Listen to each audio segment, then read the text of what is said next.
Bismillahirrahmanirrahim. Assalamu alaikum. I'm Simbal Khan presenting my third lecture of class 4th from Oxford New Social Studies. Unit number 1 Geography, lesson number 1 the earth and space. Question answers page number 5 plus page number 6 and 7. We will done in this lecture. Here I am showing you the title page of your book for your easiness. Okay, that you will understand where from I am through giving you a lecture. अच्छा जी, यहाँ हमने क्या करना है, I have already told you the pattern. अच्छा, pattern मैंने आपको बताया है. Again I am repeating the pattern. First you have to draw a margin line, broad margin line. आपके पास एक इंटरलीव पेज वाली नोटबुक होती है, जो बिग नोटबुक्स आप अपने एसएसटी के लिए यूज़ करते हो, ठीक है. उसमें आपके पास एक वाइट पेज होता है और दूसरा लाइनिंग पेज होता है. आपने ब्रॉड मार्जिन ड्रॉ करना है. अपने डेट, लुक एट दिस, यहाँ पर आपको डेट लाइट सी नज़र आ रही होगी, यहाँ डेट लिखी हुई है, ठीक है. यहाँ पे आपका मोनोग्राम होता है. यहाँ तक आपने अपना मार्जिन ड्रॉ करना है. ब्लैक एंड ब्लू सेपरेट करना है. कैसे सेपरेट करना है? ब्लैक से आप हेडिंग्स एंड आप क्वेश्चंस लिखेंगे, ब्लू से आप बाकी सारा मटेरियल अपना लिखेंगे, आंसर्स और फिल इन द ब्लैंक्स और इस तरह की चीज़ें आप लिखोगे, ठीक है. करना क्या है, अब आपने मार्जिन ड्रॉ कर लिए, डेट डेज मेंशन कर लिया, यूनिट नंबर 1 लिखा और लाइन स्किप करके लिखना. यहाँ पर इन्होंने लाइन स्किप नहीं किया हुआ, बट आपने लाइन स्किप करना है बिकॉज आप 3 क्लास से 4 क्लास में आए हो, आप पेंसिल से पेन की तरफ आए हो. So you have to maintain your writings first, ठीक है. Writing should be neat and clean. आपको बहुत अच्छे से राइटिंग करनी है और नीट एंड क्लीन करनी है. If you think you can't do from your pen, so use your pencils first, ठीक है. मैं चाह रही हूँ कि मैं प्रेफर कर रही हूँ आपको कि आप फर्स्ट अपना जो काम है वो पेंसिल से ही डन करें. अगर आपको लगता है आपकी पेन से अच्छी राइटिंग आ सकती है, सो आप मस्ट करें. Don't use ink pens, just use pointers, okay, और जेल पेन्स. आपने क्या करना है, अब यहाँ पर यूनिट नंबर 1 लिख दिया, लाइन स्किप करनी है. देन आपने लिखना है यूनिट का name, lesson number 1 the earth in space. Line skip करके लिखनी है, 1 लाइन स्किप करके आप लिखोगे फर्स्ट वन. अच्छा, क्वेश्चंस आंसर्स पे आ जाते हैं. As we have read about the earth in space. इसमें हमने क्या पढ़ा था, अर्थ के बारे में पढ़ा था, अर्थ कैसे रिवॉल्व करती है, हमारा सोलर सिस्टम कैसे काम करता है. इसके बाद डे नाइट कैसे कॉल्स होते हैं. सेकेंड थिंग, हमारे मैप्स के बारे में हमने पढ़ा था, जिसमें हमारे पास कितना एरिया लैंड फॉर्म्स पे होता है और कितना एरियाज़ कहाँ पर होता है. उसके बाद हमारे मैप्स क्या काम करते हैं. मैप हमारे जो हैं वो हमें बताते हैं कि क्या चीज़ें कहाँ पर होती हैं और डे नाइट कैसे आते हैं और क्या सिस्टम सारा होता है.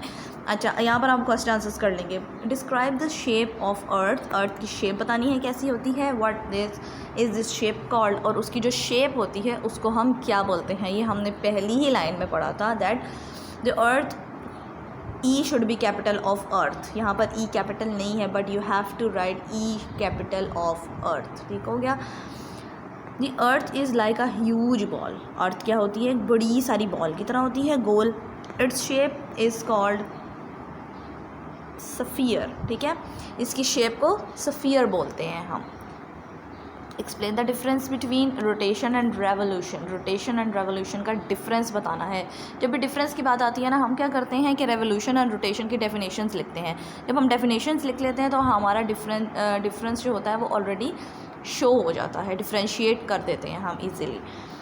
रोटेशन, आपने रोटेशन की डेफिनेशन देखें, आपने रोटेशन की हेडिंग दी ऊपर और नीचे से लिखना स्टार्ट किया. आपने as it is question answers के साथ भी करना है, नीट राइटिंग में. Again I am repeating, you are turning your pencil to pen, so you have to maintain your writings, okay. Rotation क्या होती है? The movement of the earth from east to west on its axis is called rotation. Again I am telling you, E should be capital of earth, क्योंकि earth हमारे पास noun है, ठीक है. सो हमने इसका कैपिटल E कैपिटल करना है. उन्होंने कहा मूवमेंट ऑफ अर्थ. अर्थ जब मूव करती है, हल्का हल्का सा मूव करती है ईस्ट से वेस्ट की तरफ, तो हम उसको रोटेशन बुलाते हैं. अब रेवोल्यूशन क्या होती है हमारे पास. What is revolution? Revolution, the movement of the earth around the sun is called revolution. जब अर्थ सूरज के इर्द गिर्द घूमती है वो रेवोल्यूशन होती है. रोटेशन होती है जस्ट वो अपने एक्सिस के इर्द गिर्द घूमती है, तो वो हमारी रोटेशन होती है. How are the season caused. Seasons कैसे आते हैं, यानी मौसम हमारे कैसे बनते हैं। जैसे हमारे 4 सीजन्स हैं, कैसे बनते हैं हमें क्या पता कैसे बनते हैं, हम तो जस्ट इंजॉय करते हैं अपने वेदर्स को, अपने सीजन्स को। सीजन्स बनते कैसे हैं? Season are called by the revolution of earth round the sun by the tilt of the axis, as I have told you that जब अर्थ जो है वो सन के इर्द गिर्द घूमती है, ठीक है, रेवोल्यूशन करती है, अपने उसके राउंड करती है, तब बनते हैं हमारे सीजन्स, ठीक है। अपने एक्सिस में जाती है, अपने एक्सिस में घूमती है, अपने एक्सिस से बाहर नहीं घूमती। We are on the earth surface of the sun hottest throughout the year. कौन सा एरिया वो कह रहे हैं ऐसा है जो पूरा साल गर्म रहता है, ठीक है। Places that are close to the equators. Equators क्या होते हैं ये आपने पढ़ा होगा 2 क्लास में। इक्वेटर्स होते हैं बिल्कुल मिड पॉइंट, ठीक है। मिड पॉइंट होता है जहाँ पर सूरज सबसे ज़्यादा करीब होता है, सबसे ज़्यादा करीब होता है। वो प्लेसेस जो इक्वेटर्स के पास होते हैं, यानी जो सूरज के बहुत ज़्यादा करीब होते हैं, are the hottest throughout the year. वो पूरा साल गर्म रहते हैं, ठीक हो गया। और जो इक्वेटर से दूर रहते हैं, लाइक और हिल स्टेशंस जहाँ पर सूरज की शुआएं बहुत कम पड़ती हैं, वो थ्रू आउट द ईयर ठंडे रहते हैं, आपने देखे होंगे, ठीक है। यहाँ पर गर्मी होती है तो हिल स्टेशंस में सर्दी होती है, क्योंकि हमारा जो अर्थ है वो इक्वेटर से पास में हो जाता है, और जो हिल स्टेशंस होते हैं वो इक्वेटर से थोड़ा दूर होते हैं। सो वो नॉर्थ साइड बेसिकली वो हमारे पास ठंडी रहती है और हमारा एरिया गर्म रहता है, ठीक हो गया। अच्छा, आपकी जो नोटबुक है उसकी लास्ट 2 लाइंस पर आपने नहीं लिखना। अच्छा, नेक्स्ट पे आ जाते हैं। Next question is explain what a globe and a map are and the differences between them. जब भी हम एक्सप्लेन का वर्ड यूज़ करते हैं तो हम क्वेश्चन मार्क नहीं यूज़ करते, ठीक है। ये बातें आपने याद रखनी है।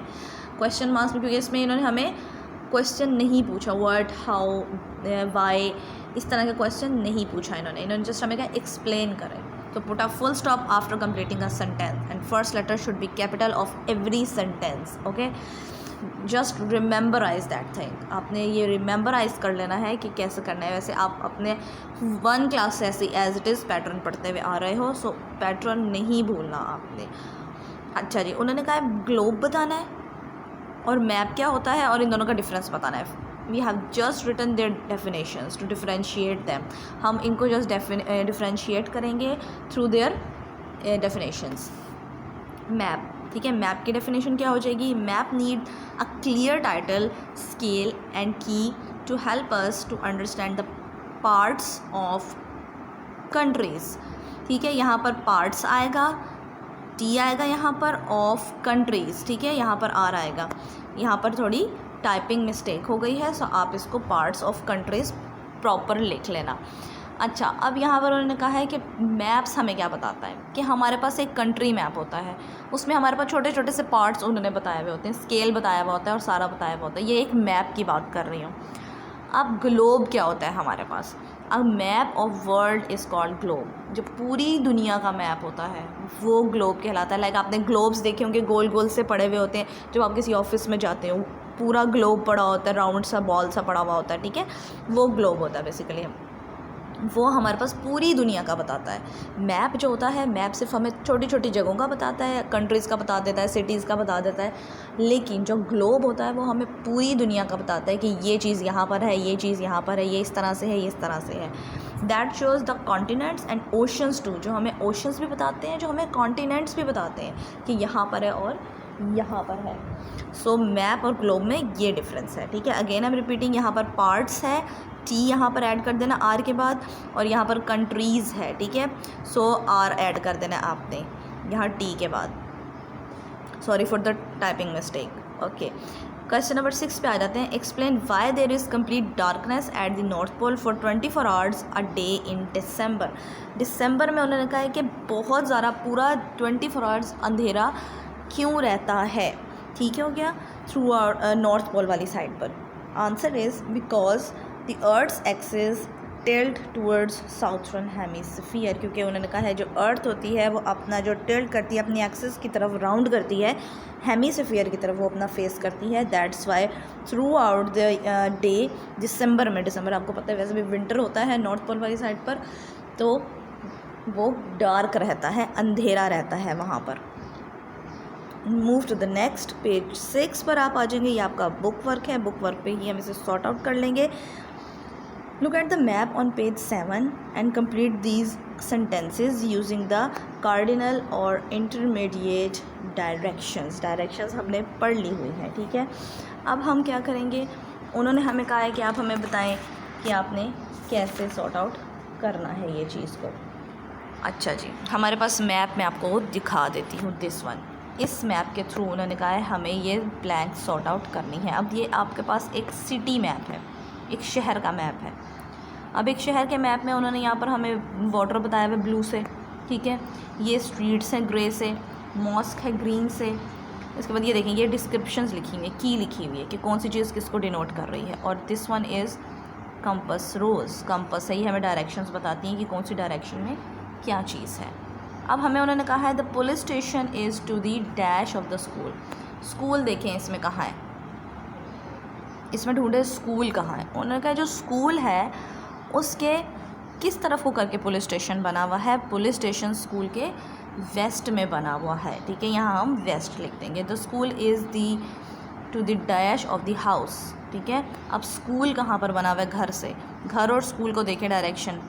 और यहाँ पर एक काम आप कर सकते हो, कंपास रोज़ यहाँ पर बनी हुई है, ठीक है। आप यहाँ मिड में बना लो, ऐसे करके मिड में बना लो यहाँ पर। जब मिड में बनाओगे ना तो आपको इजी हो जाएगा कि देखना कि साउथ कहाँ पर है, ईस्ट कहाँ पर है, वेस्ट कहाँ पर है। तो यहाँ पर हमारे पास स्कूल जो है वो साउथ में है, ठीक है, साउथ में है घर के। The hospital is in the northern west of the town, ठीक है। The farm is in the south east plus north east of the town. दो फार्म्स है हमारे पास, जो साउथ ईस्ट में भी है और नॉर्थ ईस्ट में भी है। तो हम इन दोनों को आपस में लिख देंगे, दोनों ब्लैंक्स लिख देंगे। Move to page 7। पेज 7 में हमारे पास क्या है, list the 7 continents and 5 oceans, find them on a globe. Globe आपके पास बना हुआ होगा अपने एटलस में, यूज़ योर एटलस, ठीक है। अपने SST के साथ एटलस को ज़रूर आप लोग यूज़ किया करें। उसके अंदर छोटी छोटी चीज़ें भी होती हैं और उसके अंदर वर्ल्ड मैप भी है आपके पास।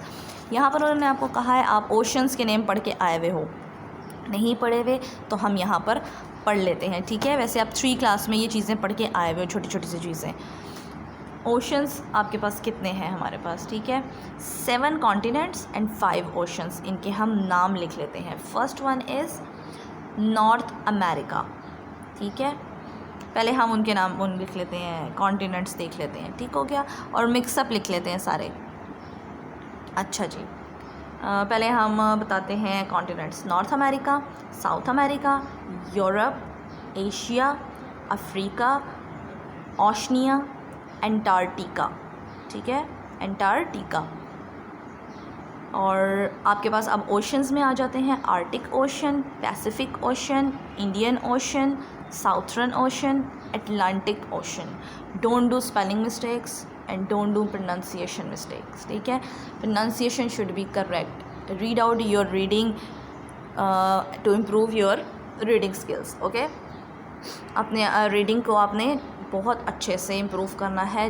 रीड आउट करते रहें अपने पेजेस को, बार बार रीड आउट करते रहें जो आपको काम दिया जाता है। प्रोनाउंस करते रहें वर्ड्स को लाउडली, ताकि आपके माइंड में मेमोराइज हो जाए ये सारे words, okay. Homework is on notebooks. आपने क्या करना है, draw a map on your country and label it also, ठीक है। Draw a map of your country, ठीक है।